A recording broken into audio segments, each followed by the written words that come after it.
कुरान पढ़ो, पढ़ो कुरान पढ़ो, पढ़ो कुरान पढ़ो, पढ़ो कुरान पढ़ो। अऊज़ु बिल्लाहि मिनश्शैतानिर्रजीम। बिस्मिल्लाहिर्रहमानिर्रहीम। अल्हम्दुलिल्लाहि रब्बिल आलमीन वस्सलातु वस्सलामु अला मुहम्मदिन व अला आलिहि अत्तय्यबीन अत्ताहिरीन वल्लअनतु दाइमतु अला अअदाइहिम अजमईन। अम्मा बअद फ़क़द क़ाल अल्लाहु सुब्हानहु व तआला फ़ी किताबिहिल मजीद। बिस्मिल्लाहिर्रहमानिर्रहीम। थुम्मा अत्बअ सबबन हत्ता इज़ा बलग़ मत्लअश शम्स वजदहा तत्लुअ अला क़ौमिन लम नजअल लहुम मिन दूनिहा सितरा। मोहतरम सामिन किराम, गुज़िश्ता गुफ्तगू में आपकी खिदमत में जनाब ज़ुल्क़रनैन का तज़किरा किया। जनाब ज़ुल्क़रनैन कि जिन्हें अल्लाह ने मग़रिब और मग़रिब की बादशाहत अता की थी, इंतहाई क़ुदरत अता की थी। और ये जनाब ज़ुल्क़रनैन जो अल्लाह के नेक बंदे थे, अगरचे कि किसी अम्बिया में से कोई नबी नहीं थे। पहले सफ़र का तज़किरा हमने गुज़िश्ता गुफ्तगू में किया। उसके बाद इस आयत में जनाब ज़ुल्क़रनैन के दूसरे सफ़र का तज़किरा हो रहा है। जनाब ज़ुल्क़रनैन के दूसरे सफ़र के बारे में खुदावंद करीम इरशाद फरमाता है कि सुम्मा अत्बअ सबबन, फिर उसके बाद दोबारा जनाब ज़ुल्क़रनैन ने एक सबब की इत्तिबा की। यानी सबब से मुराद ये कि जो ज़राए नक़लिया हमने जनाब ज़ुल्क़रनैन को दिए थे, जनाब ज़ुल्क़रनैन ने उन ज़राए को इस्तेमाल किया। अब वो कश्ती थी या कोई भी जो भी चीज़ थी, ज़राए नक़लिया या जानवर वग़ैरह जो भी ज़राए नक़लिया थे, उनको जनाब ज़ुल्क़रनैन ने इस्तेमाल किया।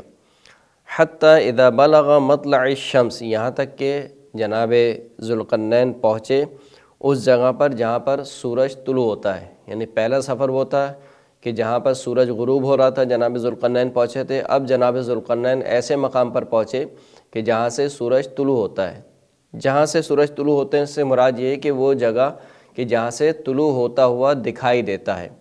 अगरचे कि इस जगह को मुअय्यन करना कि सूरज कहाँ से तुलू होता है और कहाँ पर गुरूब होता है, ये मुमकिन नहीं है। लेकिन बहरहाल उस जगह से कि जहाँ पर सूरज तुलू होता हुआ दिखाई देता है, वहाँ पर जनाब ज़ुल्क़रनैन पहुँचे। जब वहाँ पर पहुँचे तो जनाब ज़ुल्क़रनैन ने क्या पाया? वजदहा तत्लुअ अला क़ौमिन लम नजअल लहुम मिन दूनिहा सितरा। वहाँ पर पहुँच के जनाब ज़ुल्क़रनैन ने एक ऐसी कौम को पाया कि उस कौम पर सूरज तुलू हो रहा था और खुदावंद करीम फरमाता है कि हमने सूरज के अलावा और किसी चीज़ को उस कौम के लिए पर्दा करार नहीं दिया। यानी इससे अंदाज़ा ये होता है कि वो कौम या वो इलाका एक ऐसा इलाका था जो सहराई इलाका था, बिल्कुल सहरा था, लक़दक़ सहरा, जहाँ पर ना कोई पहाड़ थे ना कोई दरख्त थे, कुछ नहीं था। और जिससे अंदाज़ा होता है कि इस कौम को इमारत बनाना भी नहीं आती थी। ये इसी सहरा में ज़िंदगी बसर करते थे और सूरज ही इनका एक हिजाब था। सूरज और इनके दरमियान कोई और चीज़ हिजाब मौजूद नहीं थी। या एक एहतमाल ये दिया जाता है कि ये वो कौम थी कि जिनको लिबास सीना नहीं आता था या लिबास इनके पास मुयस्सर नहीं था, लिहाजा ये ओरियान फिरते थे। इस वजह से खुदावंद करीम ने इस ताबीर को इस्तेमाल किया कि हमने सूरज के अलावा और किसी चीज़ को इनके लिए सातिर या हिजाब करार नहीं दिया।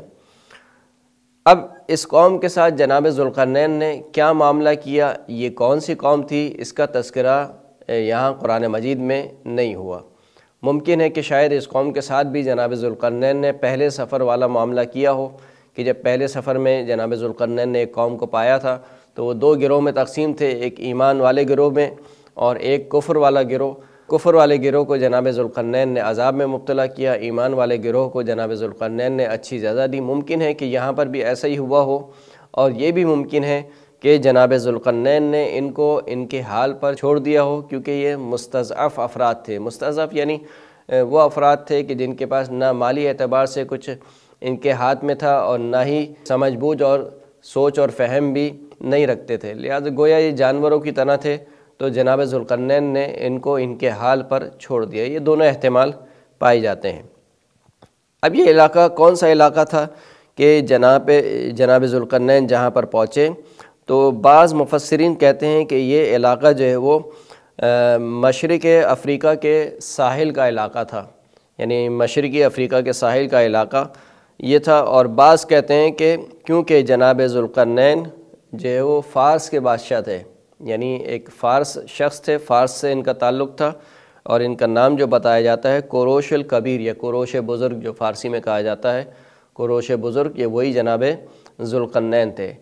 तो क्योंकि ये फ़ारस के इलाके से इनका ताल्लुक़ था, लिहाजा वो ये एहतमाल देते हैं कि इस इलाके से मुराद जो क़ज़वैन का दरिया है شمالی دریا وہ اس کے ساحل مراد ہیں، یعنی وہاں سے ساحلی علاقے سے لے کر اور جو بحر ہند ہے اس کے ساحلی علاقے جو کہ مکران، سیستان اور بلوچستان، ان 3 علاقوں کو جو شامل کرتا ہے، یہ علاقے مراد ہیں۔ بہرحال قرآن مجید نے ان علاقوں کا تذکرہ نہیں کیا، جیسے کہ ہم بار بار تذکرہ کر رہے ہیں کہ قرآن مجید نے قصوں میں سے، داستان میں سے فقط اس چیز کا تذکرہ کیا ہے جو بنی نوع آدم کے لیے باعث عبرت ہے۔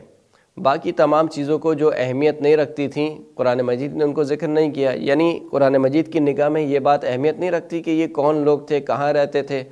اصل یہ ہے کہ جناب ذی القرنین کہ جو خداوند کریم کے اطاعت گزار بندے تھے، اگرچہ کہ نبی نہیں تھے، اس کے باوجود اس قدر خداوند کریم نے اللہ کی اطاعت کے عوض بادشاہت عطا کی کہ ان کی بادشاہت مشرق سے لے کر مغرب تک پھیلی ہوئی تھی۔ یہ بیان کرنا مقصود ہے، اسی کو قرآن مجید نے بیان کیا۔ وآخر الدعوانا ان الحمد للہ رب العالمین۔ اللهم صل على محمد